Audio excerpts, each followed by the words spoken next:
రాష్ట్రంలో జరిగిన భాగస్వామ్య సదస్సు మీ అందరి సహకారంతో మా నాయకులు చంద్రబాబు నాయుడు గారు, లోకేష్ గారు, అట్లాగే పవన్ కళ్యాణ్ గారు విశేష కృషి చేసి ప్రపంచంలో ఉన్న సుమారు 50 దేశాల నుంచి ప్రతినిధులు రప్పించి ఈ భాగస్వామ్య సదస్సు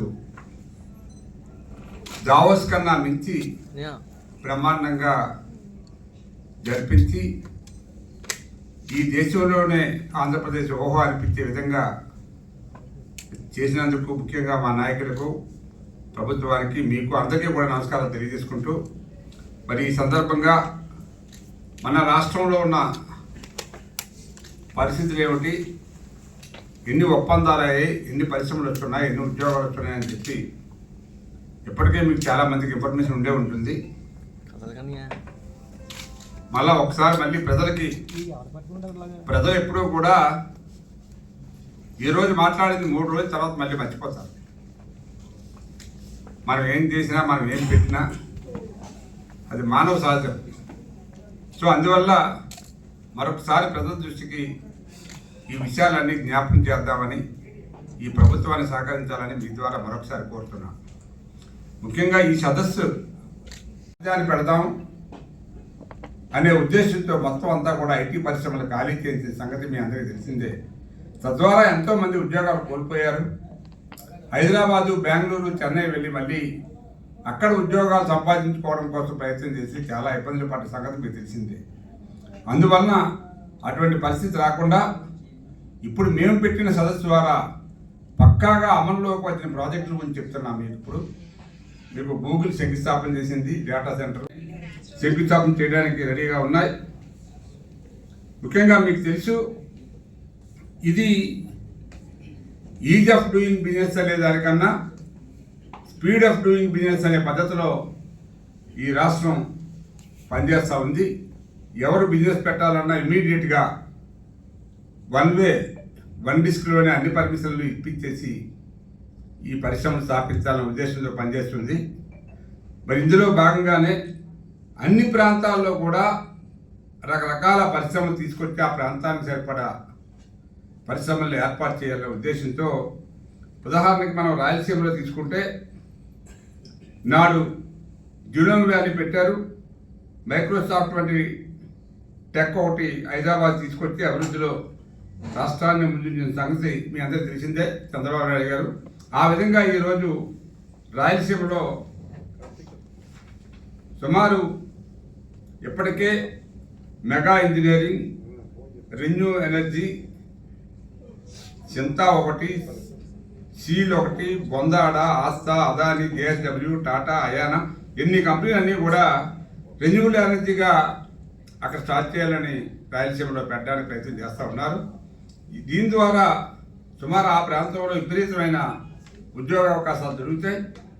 దాని ద్వారా కాకుండా అనంతపురంలో బ్రైట్ ఫ్యూచర్, ACME, సెరెంటికా, కర్నూలులో ఈజాల్, క్రియేటివ్ సెన్సార్ ఇంక్, ఇండిచిప్, ఇండిసోర్, రూజా, కడప జిల్లాకు సింతా, ఎక్సా, జనరిసోర్స్ వంటి ప్రభుత్వ కంపెనీలు పెట్టుబడులు పెట్టనున్నాయని చెప్పి ఈ సందర్భంగా తెలియజేస్తూ, అట్లాగే కర్నూలులో కూడా డ్రోన్ హబ్గా తయారు చేయాలని, కర్నూలు జిల్లాలో రెన్యూబుల్ ఎనర్జీ ఇప్పటికే మీకు తెలుసు గ్రీన్ కో వాళ్ళు పెట్టారు.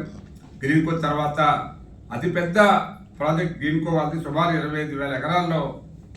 అది రెన్యూబుల్ ఎనర్జీ అంటే మీకు తెలుసు, వాటరు ఒక డ్యామ్ ద్వారా నింపి మళ్ళీ దాన్నే రీసైకిల్ చేసి ఎనర్జీ సప్లై చేస్తారు. దాన్నే కూడా స్టోరేజ్ కూడా పెట్టడానికి అవకాశం కొత్తగా పెట్టారు. అది ఇంతకుముందు ఎప్పుడూ లేని విధంగా స్టోరేజ్ పవర్ కూడా ఇప్పుడు మనకి అందుబాటులోకి వస్తుంది త్వరలోనే. దాని ద్వారా ₹12 కూడా ఇచ్చి కొని ఈ రాష్ట్రానికి పవర్ ద్వారానే సుమారు 1,00,000 కోట్ల దాకా అప్పులు చేసి ఈ పవర్ కొనడం మనందరికీ తెలిసిందే.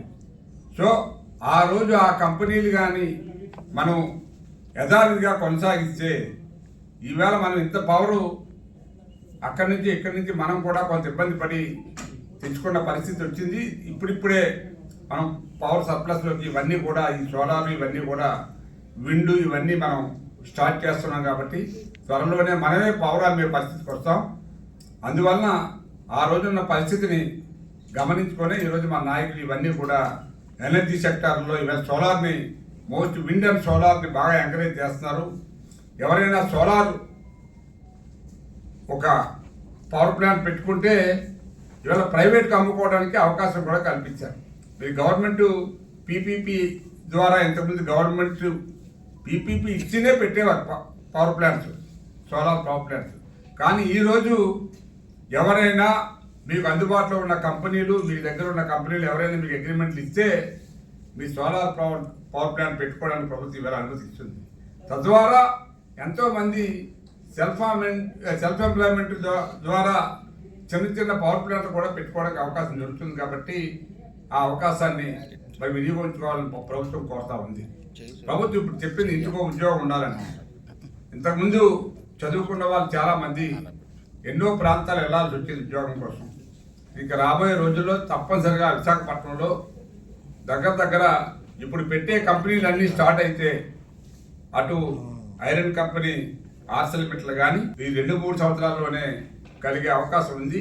1 సంవత్సరంలో అయితే మటుకు గ్యారంటీగా 1 లక్ష ఉద్యోగాలు వచ్చే అవకాశం గ్యారంటీగా ఉంది. ఇది పక్కాగా ఇవి ఒక ప్రణాళికతో చేసిన పని ప్రభుత్వం హామీ ఇస్తుందని చెప్పి మీ ద్వారా ప్రజలకు తెలియజేస్తా ఉన్నాం. సీఎం గారు చంద్రబాబు నాయుడు గారు ఉన్నప్పుడే కియాతో పాటు శ్రీ సిటీని డెవలప్ చేశారు. ఆ డెవలప్ చేస్తే అందులో ఈవేళ సెమీ కండక్టర్లు, electronics, electric vehicles, medical devices రంగాల్లోనే టాప్ మ్యానుఫ్యాక్చరింగ్ హబ్గా శ్రీ సిటీని ప్రభుత్వం ఇవాళ నిలబెట్టాలని ప్రయత్నం చేసింది. ఆ దిశగా అడుగులు వేసి అక్కడ ఎన్నో ఫ్యాక్టరీలు కూడా రప్పిస్తూ ఉన్నారు శ్రీ సిటీలో. సో ఇంత అభివృద్ధిని మీరు ప్రజలకు తెలియజేస్తా ఉంటే కొన్ని శక్తులు ఈవేళ తెలిసి మీకు జగన్ టీం అప్పుడే మొదలుపెట్టింది. ఇంకా సంవత్సరం కూడా అవలే. ఏం కంపెనీలు ఈ డేటా సెంటర్లన్నీ మేమే ఇచ్చామంట. దేనికైనా ఒక ఇది ఉండాలి మాట్లాడేటప్పుడు. నువ్వు చెప్పిన అదానీ సెంటర్ మొదలైంది తప్పని నువ్వు శంకుస్థాపన చేసావా? భూమి కేటాయించలేదు కనీసం. ఉన్న అన్నీ కూడా ఇక్కడ రిసార్ట్స్ ఎరగొట్టేసావు.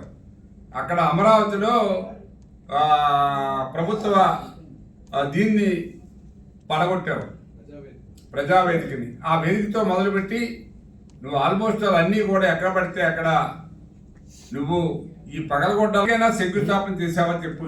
ఈ విశాఖపట్నంలో కానీ కొన్ని రాష్ట్రంలో ఇగో పలానా ఫ్యాక్టరీ నేను తెచ్చాను, నా వలన ఈ ప్రాంతంలో ఉద్యోగాలు వచ్చాయి, ఉద్యోగాలు. నేను గూగుల్ సంస్థను ఆహ్వానిస్తున్నాను. ఏదో పొరపాటున మాట్లాడాను నేను. మా వాళ్ళు ఏదో ఫీడ్బ్యాక్ తప్పిచ్చారు.